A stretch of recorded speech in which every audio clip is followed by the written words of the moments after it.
Jake Gyllenhaal, you've had a pretty busy year, including your film End of Watch, which came out in September. You play an LAPD cop in the film. What attracted you to the role? Well, I think first was the screenplay.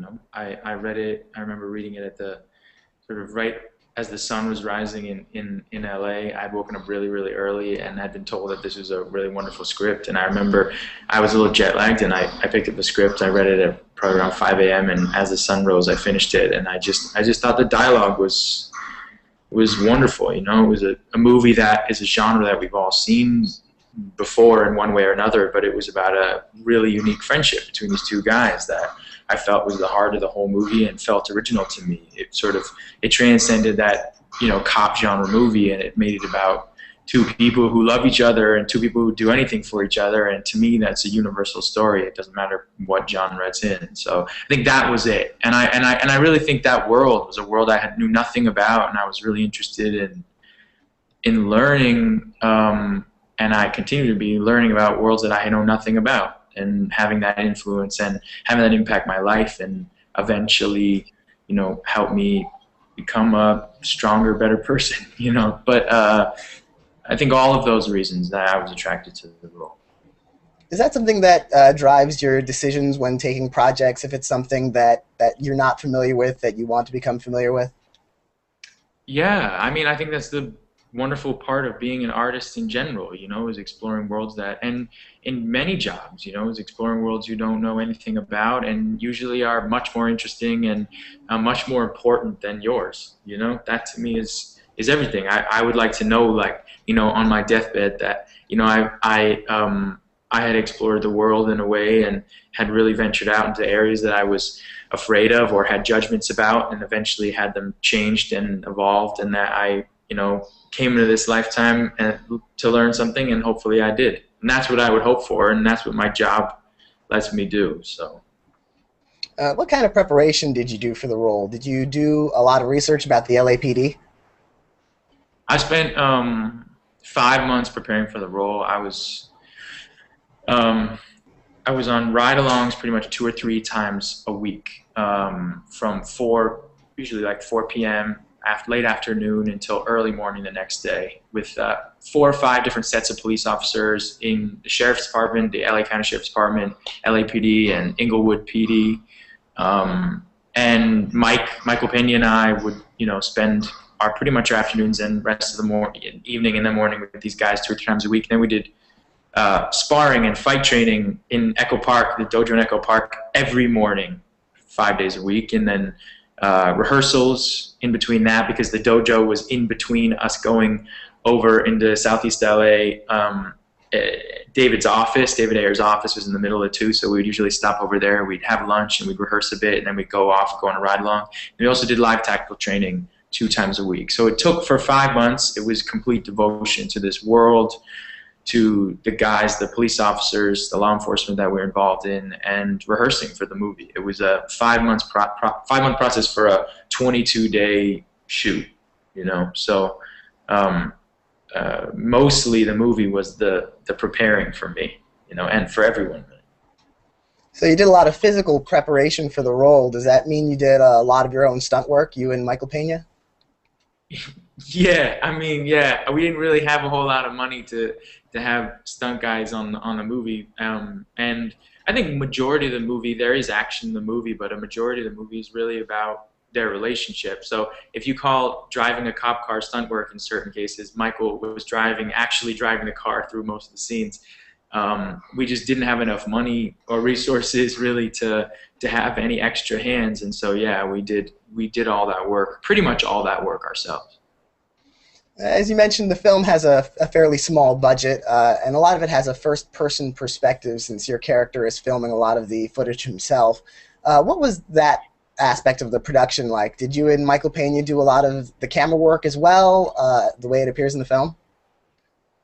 Well, I mean, I think it was about, at least performance-wise, it was about eliminating any sense of a camera, and that the storytelling was told through the relationship between these two guys. And as much as we could kind of break that wall that we're used to in cinema, not only as watching from an audience point of view, but also as actors, is what we were trying to do, was trying to create something that was as real as possible. We were trying to live the life of a police officer and try and really be partners and actually really be friends. And eventually Michael and I did become friends as a result of the process. So the process of having cameras on us and filming that way, and also feeling like we were storytellers alongside, you know, the cinematographer and the director, which is unusual, did nothing but add to the naturalism, you know. And I think for the acting, I mean, so to me it was all in service of, because I'm an actor, in terms of the performances, you know, and it really did service us. It was interesting. It's interesting being the one telling the story and actually holding a camera and filming it. It's a unique process, and it was for me, but it really helped me. And it wasn't cumbersome or felt like a responsibility. It just felt like it was adding to performance for me personally. You mentioned that you worked to prepare for the film very closely with your co-star Michael Pena. Did the rapport you developed off-screen have any influence or effect on the relationship you formed between these two characters on screen? It's everything. I mean, there is nothing really fake in that movie. I mean, nothing really, in a way, it is acted, and we're saying dialogue, and I would say probably, you know, 10% of our relationship is improv in the movie. So 90% of it is totally written. But yes, everything we did off screen in preparation, our relationship, all of it is in the movie. There's everything we did in preparation is informed. The movie's informed by that, and I think without that time together, the movie I wouldn't be as proud of the movie as I am, you know. In addition to starring in the film, you're also an executive producer. How did you come on board in that capacity? That was earned, you know. That was something that I came on to the project. You know, I read for the part, and I was in there trying to get it, and I got it, and then throughout the process, it was just something that I found myself, because of, like I said, our limited resources and the favors that we need to ask and just different situations and storytelling, and being so giving my all and my whole life to it. I eventually felt like I was there almost every step of the way, even in the post-production process. So by the end of that process, you know, David Ayer called me and he said, you know, we'd like to make you an executive producer on this to give you some credit for all the hard work you put in, not only as an actor, but, you know, as a filmmaker in the process. And it was I have to say, it was one of the best days of my career. It was very exciting to have earned something like that, because I think usually those things are given as a kind of I don't know, they're meant to, I would say, like, coax an actor into doing a project or give them an involvement somehow, or some sort of sense of power. But ultimately it wasn't about ego or power at all. It was about having committed myself to the process wholly and fully, and being rewarded for that, you know? Do you think you'd do any producing in the future? I hope so. I mean, there are so many talented producers, and I would love to learn from them. So, and that's basically what I like to try and do anyway. It's just try and learn, like I was saying before, from people who do the jobs better and who really know what they're doing. But I would love to. I love the filmmaking process, not outside even of acting. I think it's an incredible puzzle and almost impossible to make a good movie. Close to a miracle when it does happen. And so in that way, I would love to be involved in that and learn. You're also currently appearing in an off-Broadway play called If There Is, I Haven't Found It Yet, where you play an uncle in a dysfunctional family. You've done stage work before, but this is your first time in the U.S. What made you decide to pursue it at this time? Well, I think I had read the play 2 years ago, and I had fallen in love with Nick Payne's writing. Again, it's like the same thing with End of Watch. I read something and I'm mesmerized by it, and I want to do it, and I'll do anything I can to make it happen, or be in it, or convince people that I should be in it, or whatever. I mean, like, I felt like off Broadway is a wonderful place for this play because it has a certain type of size and scope, and what it's saying is appropriate for a certain audience. Like it was established at Bush Theatre in London, and that was for a 50 person audience, and this is now a 500-person audience. So it's sort of, it has grown exponentially in terms of number of people seeing it, but not too much. And I loved it. I loved the character. The character, like even the architecture of his dialogue on the page was unlike anything that I had sort of seen or see when I'm reading something. And I had done a play in the West End many years ago and really had an extraordinary time and felt fulfilled and sort of strangely comforted but challenged by the process. And I was longing for something like that again, and this came up, and it took a little while to get up and to stage, but when it did, I was like, I'm all in. We found the time, and it's my intention that hopefully I can do more theater because it's so fulfilling. And also, as an actor, it's like a consistent job. Every night I get to come, I know at 7:30, sometimes 2 on Wednesdays and Saturdays, but at 7:30 every night I have a job, which as an actor is a pretty great feeling. Is there a lot of difference, do you think, in doing the play in the West End versus doing one in New York? Well, yeah. I mean, I think they always joke. I was told by somebody who was in London, when I was in London, they said in England they give you, on the West End, they give you the first 8 minutes as like as a trial run, and then if you're not in it, if you're not comfortable by 8 minutes in, then they'll give up on you. But in New York, you have to prove yourself in the first 8 minutes, and I do feel like that's true. I think they're both highly intelligent audiences, both in London and in New York City. Don't suffer fools very easily, but I think it's different for me in that I'm doing my work at home. I'm doing my work in a place that I call home, and just even not only to the audiences, but knowing that I'm working where I live is a different feeling. And I really love the audiences here in New York. They've been so supportive and I think critical in all the right ways, and it feels very honest to me, and it feels like an honor too. It's not like the West End isn't a huge honor, but to me, coming home to New York City to be on stage in New York City is, a dream of any actor, and so it's kind of fulfilling a dream. You've had several weeks now to settle into the play. Does the performance get easier over time? I have to say I don't think I found the play until 2 shows ago.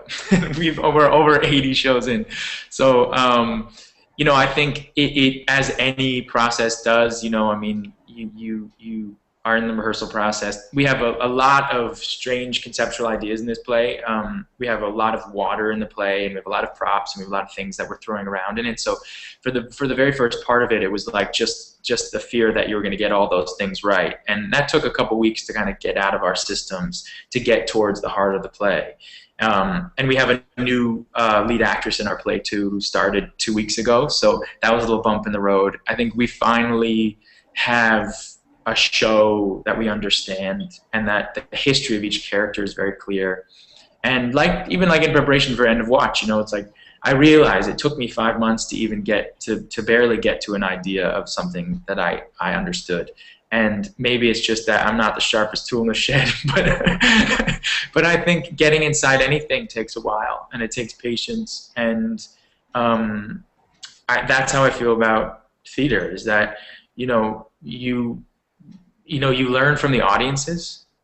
We had this wonderful show the other day with all high school kids who came in, and I learned more from them as an audience than I have from any adult audience in the whole run. I mean, just their response and my clarity of storytelling as an actor to try and explain certain things opened up things and illuminated things for me that I would never have thought of. And then after we had a Q&A, and they asked us questions, and their questions were hugely enlightening. And it was 2 shows after that I think we all agree in the cast we found the show. So I think kids always open things up, and they always bring in honesty and truth, and they did in this case. It's just 80 shows in, but I'm willing to wait.